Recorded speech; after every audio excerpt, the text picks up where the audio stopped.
Mesdames, Messieurs, chers compatriotes,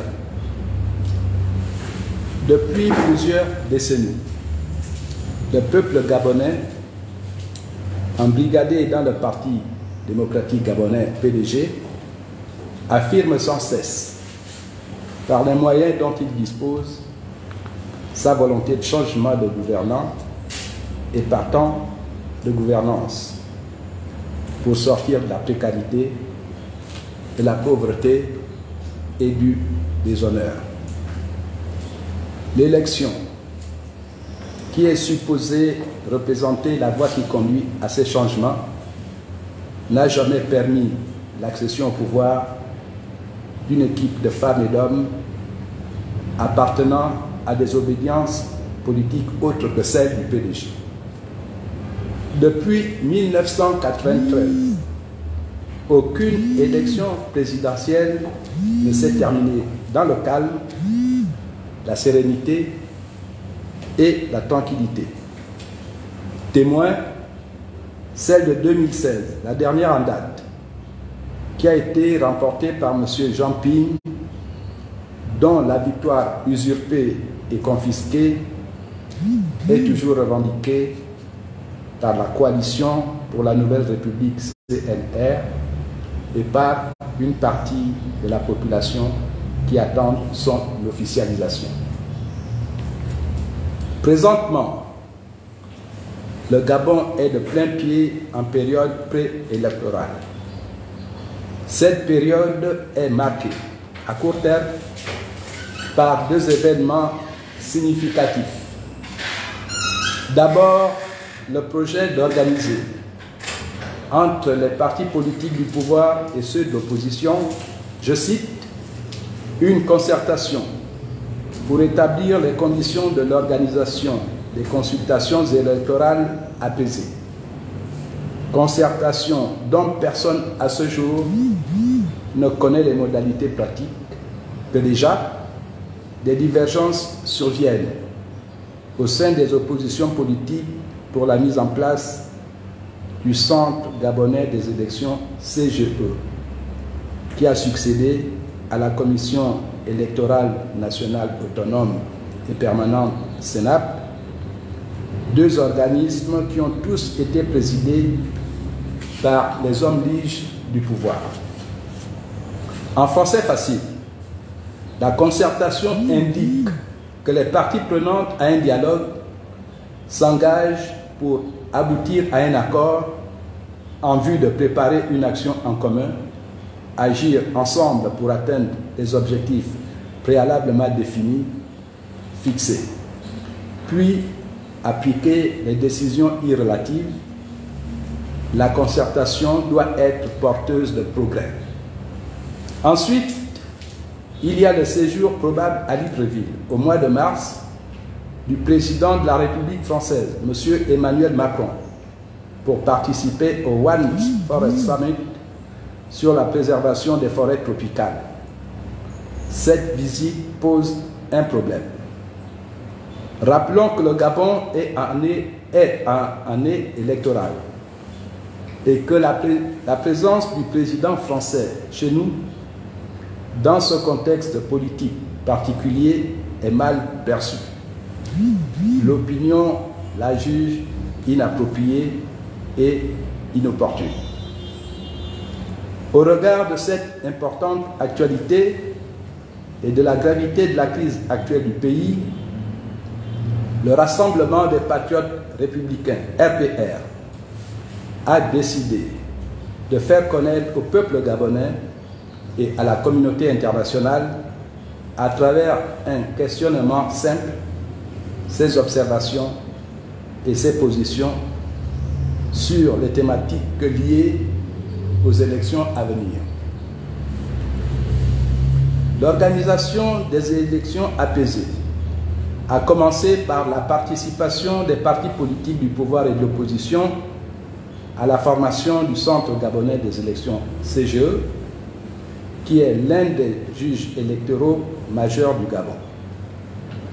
Qui peut croire que plus de 100 partis politiques de l'opposition peuvent s'accorder pour désigner par consensus ou par le vote quelques 9 représentants dans 2 structures, la commission ad hoc et le collège spécial, placés sous l'autorité d'un État expérimenté et habitué au montage électoraux et qui a pour unique préoccupation la conservation du pouvoir par la corruption et la violence. Aussi, considérant ce qu'il a qualifié de tergiversation de l'opposition, Monsieur le ministre de l'Intérieur a cru prendre ses responsabilités en décidant de publier unilatéralement la liste des opposants membres de la commission ad hoc chargée d'examiner les dossiers de candidature au poste de président du CGE.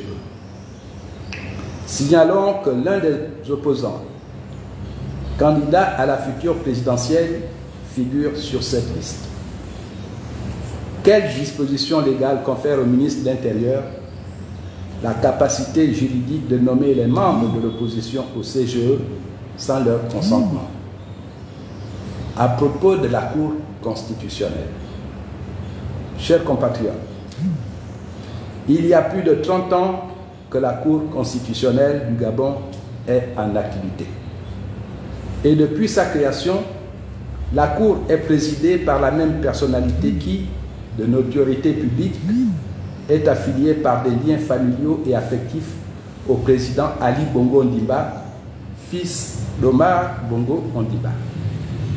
Cette affiliation est connue de tous les Gabonais.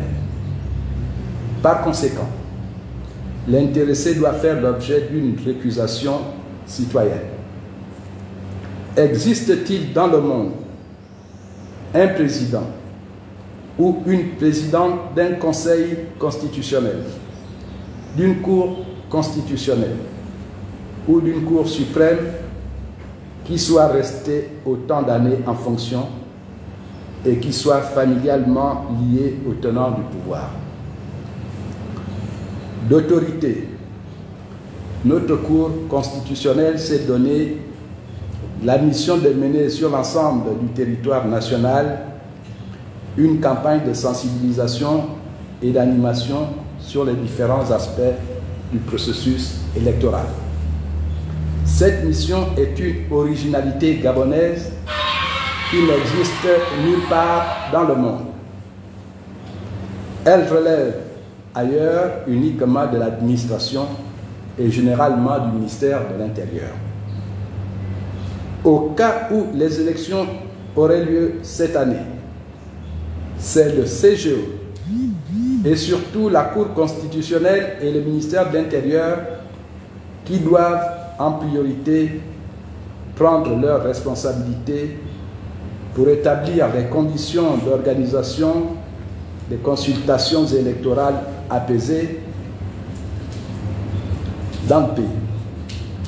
Les élections apaisées dépendent de la vérité et de la justice de la proclamation des résultats réels sortis des urnes. Si au Gabon, en ce XXIe siècle, nous en sommes encore à discutailler, à disserter sur la transparence des votes, c'est qu'il y a une profonde crise politico-électorale que nous ne parvenons pas à résoudre. Cette crise a pour auteur et responsable nos compatriotes pédégistes qui ont dirigé et qui dirigent le pays depuis plus d'un demi-siècle. Ils ont transformé l'échiquier politique en une foire d'empoigne où tous les coups, y compris mortels, sont assénés aux opposants politiques et aux populations.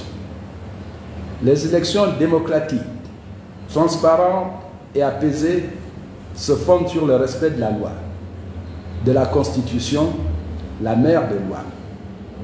Or, les grossières violations répétées de la Constitution, la dénaturation répétitive de celle-ci par une Cour constitutionnelle qui s'arroge souvent les prérogatives du constituant et qui ne prend guère en compte les résultats réels des votes, ont installé dans notre société à la fois un fort taux d'abstention et le rejet de la politique par une grande partie des Gabonais.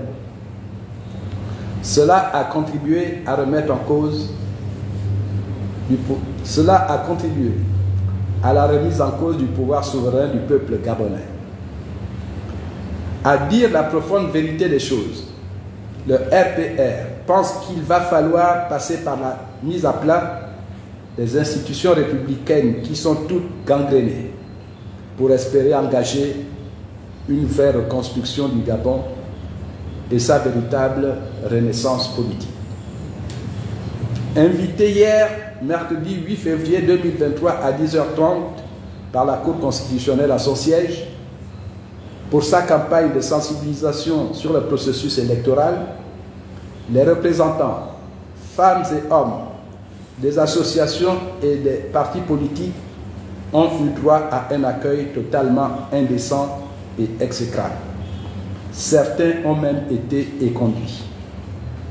Le mépris, l'orgueil, le manque de respect dont le protocole a fait montre à l'égard des centaines de personnes adultes qui ont été mises en rang, tels des écoliers, ont prouvé que cette institution n'a point de considération pour les citoyens. Peut-il en être autrement? Ce comportement hautain de la Cour constitutionnelle est coutumier à l'égard du peuple gabonais. L'adage ne dit-il pas « qui peut le plus, peut le moins ». Si déjà la Cour humilie tout le peuple gabonais, combien plus ne le ferait-elle pas pour une partie de ce peuple? Mesdames, Messieurs, nous demandons à la Cour constitutionnelle de présenter ses excuses à ses invités. Je répète, nous demandons à la Cour constitutionnelle de présenter ses excuses à ses invités. Chers compatriotes, naturellement, le Rassemblement des patriotes républicains est disposé et déterminé à contribuer et à œuvrer pour des élections apaisées. Toutefois, sa participation et son implication dépendront du degré de sincérité, de volonté, de vérité et de justice que les femmes et les hommes qui sont dépositaires des pouvoirs de la République en matière de vote manifesteront pour le triomphe de la vérité, de la justice, pour la paix. Je vous remercie.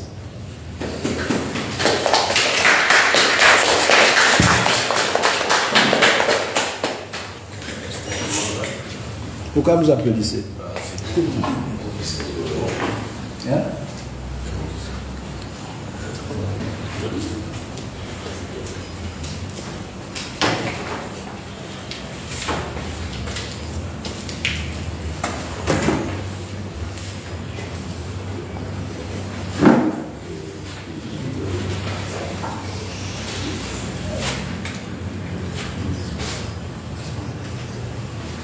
C'est des professionnels. On n'a pas invité les gens, c'est avec la presse. C'est pourquoi il n'y a pas beaucoup de monde ici. Messieurs, je peux partir ou bien? Non, bien.